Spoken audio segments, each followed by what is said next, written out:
বলছি বিজেপি নির্বাচনে বিশ্বাস করে, যাদের পয়সায় সমস্ত কিছু হচ্ছে তাদেরকে তো আপনি সিস্টেমের বাইরে রাখতে পারেন।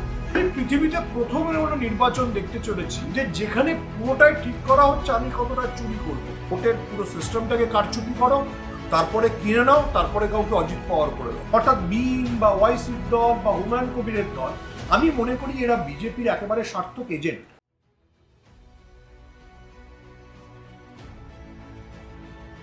দেখুন, নরেন্দ্র মোদী যে আত্মবিশ্বাসের সঙ্গে বলছেন যে পশ্চিমবঙ্গে নির্বাচন সুষ্ঠুভাবে হবে, পরিবর্তন হবে, এর কারণ একটাই, নরেন্দ্র মোদী বা অমিত শাহ নির্বাচনে বিশ্বাসী করেন।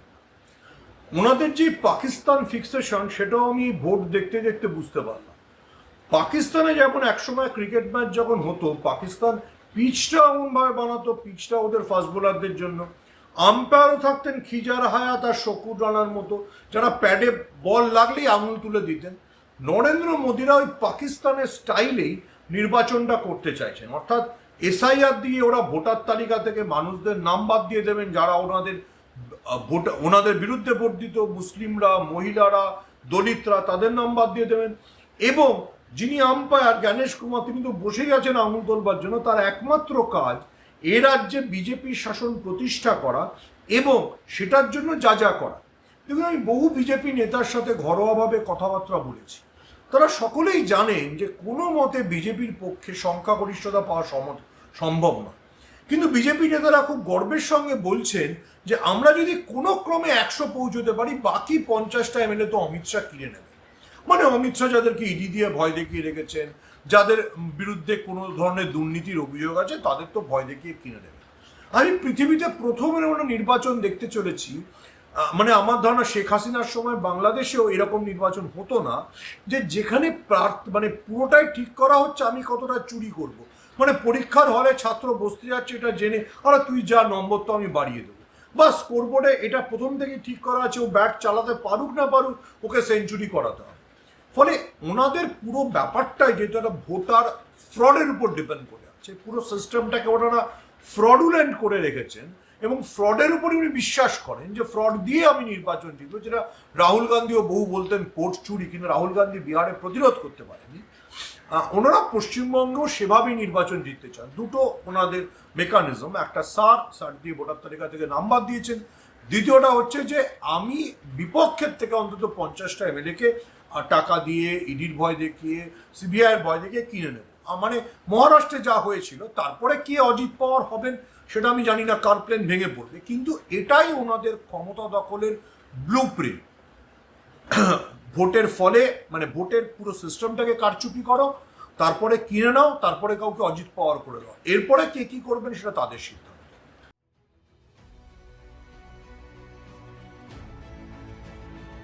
দেখুন, এসআইআর এ অবশ্যই এখনো পর্যন্ত বিজেপি লাভবান হতে চলেছে, কারণ বিজেপি এটা হিসেব করে, যেখানে সংখ্যালঘু ভোট বেশি বা যেখানে আদিবাসী ভোট বেশি, যেখানে যেখানে তৃণমূল ভালো লিড পেয়েছিল 2021 বা এমনকি 2024-এও, সেখান থেকে বেছে বেছে মানে ভোটারদের নাম বাদ দেওয়া হচ্ছে। এটা যেটা টার্গেটেড অপারেশন, সেটা বোঝার জন্য হাইকোর্টের প্রাক্তন বিচারপতি, মাননীয় বিচারপতি মুন্সি, যিনি ঘটনাচক্রে সংখ্যালঘু, তার নাম বাদ যাওয়ার উদাহরণটা দেখলেই বোঝা যায়। কিন্তু যেহেতু রাজ্যটা বাংলা, সেহেতু বাংলার একটা লম্বা রাজনৈতিক ইতিহাস আছে এবং যেহেতু প্রতিপক্ষের নাম মমতা বন্দ্যোপাধ্যায়, সেহেতু নিশ্চিত করে বলা যাচ্ছে না যে এসআইআর এর যে ডিভিডেন্ডটা বিজেপি ঘরে তুলতে পারবে, অর্থাৎ সরকার করতে পারবে। কেন আমি বললাম, কারণ ধরুন বিজেপি হিসেব করে রেখেছে শামশেরগঞ্জে আমি 82% মুসলমানদের মধ্যে 20% মুসলমানের নাম বাদ দেবো, দিয়েওছে। কিন্তু বাকি 62% যদি একজোট হয়ে একদিকে ভোট দেয়, তাহলে বিজেপির জন্য বিপদ আছে। আমি আবারও বলছি, যে কোনো এই ধরনের ভোটার ফ্রডকে, এটাকে আমি প্রতারণা বা প্রহসনই বলবো, প্রতারণাই বেশি। যখন কেউ করবার চেষ্টা করে, তখন তার উপায় হচ্ছে আরো বেশি বেশি সংখ্যক মানুষের ভোট দিতে যাওয়া। অর্থাৎ ধরে নেওয়া যাক যে সংখ্যালঘু এলাকাগুলোতে পোলিং হতো 82%, সেটা যদি 90% হয়ে যায়, তাহলে বিজেপির কি হবে? ধরুন হিন্দু এলাকাগুলোতে পোলিং হতো 60%, সেখানে যদি পোলিংটাকে যদি হিন্দুরা বুঝতে পারে যে বিজেপি তাদের সাথে কি ধরনের প্রতারণা করছে যদি মতুয়ারা বুঝতে পারে বিজেপি তাদের সাথে কি ধরনের প্রতারণা করছে, যদি মতুয়ারা বেশি সংখ্যায় ভোট দেয়, তাহলে বিজেপির কি হবে। ফলে স্যারের ফাইনাল আউটকাম জানার জন্য আমাদের নির্বাচনের দিন এবং কিভাবে তৃণমূল বা অন্য দলগুলি ভোটারদের মোবিলাইজ করে বুথ পর্যন্ত নিয়ে যেতে পারলো সেটার জন্য অপেক্ষা করতে হবে।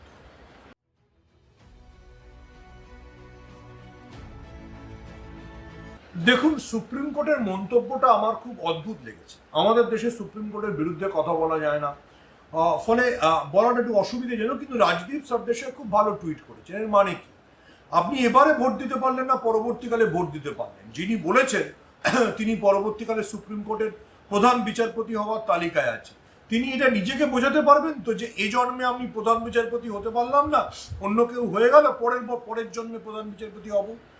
দেখুন, সুপ্রিম কোর্টের বিচারপতিরা, দুঃখের বিষয়, যাদের নাম বাদ গেছে তারা কিন্তু জিএসটি দেন, তাদের করের টাকায় আমাদের আধিকারিকরা, আমাদের আমলারা, আমাদের বিচারপতিরা নীলবাতি লাগানো গাড়ি চড়েন, মাইনে পান ইত্যাদি করে। কিন্তু বিচারপতিরা ভুলে যাচ্ছেন যে তারা যাদের ভোটাধিকার ছিনিয়ে নিচ্ছেন তারা ভারতবর্ষের নাগরিক। তারা যে ভারতবর্ষের নাগরিক এটা বোঝার জন্য ফারাক্কার কংগ্রেস প্রার্থীর উদাহরণটা আইডিয়াল, যার নাম আপনি ডিলিট করে দিলেন। যেই ট্রাইব্যুনালে তিনি হাইকোর্টের প্রাক্তন প্রধান বিচারপতির সামনে পড়লেন, সঙ্গে সঙ্গে তার সব নথি থেকে তাকে ভোটার তালিকায় ফিরিয়ে আনতে হবে। এই যে টার্গেটেড ভাবে, যেখানে মুসলমানদের বাদ দেওয়া হয়েছে, মতুয়াদের বাদ দেওয়া হয়েছে, মহিলাদের বাদ দেওয়া হয়েছে, দলিতদের বাদ দেওয়া হয়েছে, সেখানে যেই এটা সত্যিকারের দেখা হবে কাগজ, এদের সবার ভোটাধিকার ফিরে আসে। কিন্তু সুপ্রিম কোর্টের বক্তব্য, আবারও আমি বলছি, খুব বিভ্রান্তিকর, অপমানজনক, এবং মাননীয় বিচারপতিরা বোধহয় ভুলে যাচ্ছেন যে যাদের নাম বাদ দেওয়া হয়েছে, এখানে রিপিট, তারা কর দেয়, তারা নুন তেল কিনলে জিএসটি দেয়, সেই পয়সায় আমাদের আমলারা, আধিকারিকরা, বিচারকরা নীলবাতি লাগানো গাড়ি চড়েন, বিদেশ ভ্রমণে যান, সরকারি বাংলোয় থাকেন। ফলে যাদের পয়সায় সমস্ত কিছু হচ্ছে তাদেরকে তো আপনি সিস্টেমের বাইরে রাখতে পারেন না। এটা তো আফ্রিকার কোনো বান্টু গণতন্ত্রও নয়, বা এশিয়ার কোনো দেশ না যেখানে 90% ভোটই একটি শাসক দল পায়। এটা পুটিনের রাজ্য নয়। এটা বোধহয় আমাদের দেশের সমস্ত, দিল্লির সমস্ত কর্তাদের বোঝার সময় হয়ে এসেছে।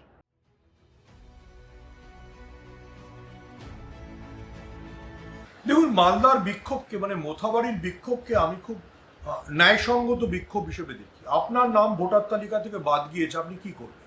আপনি তো কোথাও গিয়ে প্রতিবাদ করবেন। আপনি বিচার ব্যবস্থার কাছে কিছু সুবিধা পাচ্ছেন না, আপনাকে এক্সিকিউটিভ কিছু দিচ্ছে না। আমি আজকেই দেখলাম যে সুপ্রিম কোর্টের প্রধান বিচারপতি সূর্যকান্তের বক্তব্যের তীব্র সমালোচনা করেছেন প্রশান্ত ভূষণরা, যে সুপ্রিম কোর্টের চিফ জাস্টিস যেখানে বলছেন এক্সিকিউটিভ এবং আদালত একসঙ্গে অ্যালাইন হয়ে গেলে সুবিধা হয় না। ভারতবর্ষের সংবিধান যেখান থেকে নেওয়া হয়েছে, আমেরিকার সংবিধান, তারা সবাই এটা বলে যে এক্সিকিউটিভকে চেক অ্যান্ড ব্যালেন্সের উপর রাখাটা বিচার বিভাগের কাজ। বিচার বিভাগের তার সঙ্গে হ্যাঁতে হ্যাঁ নাতে না বলাটা নিয়ম নয়, কিন্তু দুর্ভাগ্যক্রমে সেটাই হচ্ছে। তো আমি বিশ্বাস করি যে যেখানে সেটা জলপাইগুড়িতে হোক, সেটা মুর্শিদাবাদে হোক, সেটা বসিরহাটে হোক, যেখানে বিক্ষোভ হচ্ছে সেটা ন্যায়সঙ্গত। কিন্তু এই বিক্ষোভকে হিংসাত্মক করে একটা রাজ্যে যাতে রাষ্ট্রপতি শাসন জারি করা যায়, যাতে মানে কোনোভাবে নির্বাচন না করা যায়, সেটার পেছনে একটা বিজেপির উদ্দেশ্য আছে। অর্থাৎ মিম বা ওয়াইসির দল বা হুমায়ুন কবিরের দল, আমি মনে করি এরা বিজেপির একেবারে সার্থক এজেন্ট। এরা এই মানুষের ক্ষোভকে হিংসাত্মক দিকে নিয়ে গিয়ে এমন একটা পরিস্থিতি তৈরি করতে চায় যাতে সুপ্রিম কোর্টকে দিয়ে বা নির্বাচন কমিশনের সুপারিশের মাধ্যমে পশ্চিমবঙ্গে রাষ্ট্রপতি শাসন জারি করা যায় এবং পশ্চিমবঙ্গে নির্বাচনকে পিছিয়ে দেওয়া যায়, যেটা বিজেপি মণিপুরের ক্ষেত্রে করেছে। দেখুন, বিজেপি, আবারও বলছি, বিজেপি নির্বাচনে বিশ্বাস করে না। ফলে বিজেপির কাছে কোনো ধরনের নির্বাচন সবসময় অস্বস্তিকর। এবার এটা আমাদের নাগরিক সমাজের দুর্ভাগ্য যে আমরা এই যে পশ্চিমবঙ্গে এত লক্ষ মানুষের নাম বাদ গেল, এটাকে আমরা এমন একটা আন্দোলন হিসেবে গড়ে তুলতে পারলাম না, বা এখনো গড়ে ওঠেনি, যাতে সবাই বাধ্য হয় এদের কথা শুনবার জন্য। আমি আপনাদের কৃষক আন্দোলনের কথা মনে করিয়ে দেব। কৃষক আন্দোলন কিন্তু সমস্ত ধরনের নিষেধাজ্ঞা, সমস্ত ধরনের আদালতের ফতোয়া, সব কিছুকে উড়িয়ে দিয়ে দিল্লিকে অবরুদ্ধ করে রেখেছিল। যে অবরোধের জেরে এই নীলবাতি লাগানো মানুষগুলো শেষ পর্যন্ত বাধ্য হয়েছিল কৃষক আন্দোলনের সামনে মাথা ঝোঁকাতে, এবং নরেন্দ্র মোদী বাধ্য হয়েছিলেন কৃষক আন্দোলনের চাপে 3টে কৃষি বিলকে প্রত্যাহার করে নিতে। আমরা এই যে মানুষের মনে ক্ষোভ রয়েছে, মানুষের মনে যে হতাশা রয়েছে, সেটাকে কখন একটা ন্যায়সঙ্গত, আইনগত, সাংবিধানিক আন্দোলনে রূপান্তরিত করতে পারবো, আমি তার জন্য অপেক্ষায় থাকবো। আমি বিশ্বাস করি মিম বা হুমায়ুন কবিরের পার্টির প্ররোচনায় পা দিয়ে পশ্চিমবঙ্গে রাষ্ট্রপতি শাসন ডেকে আনাটা ঠিক হবে।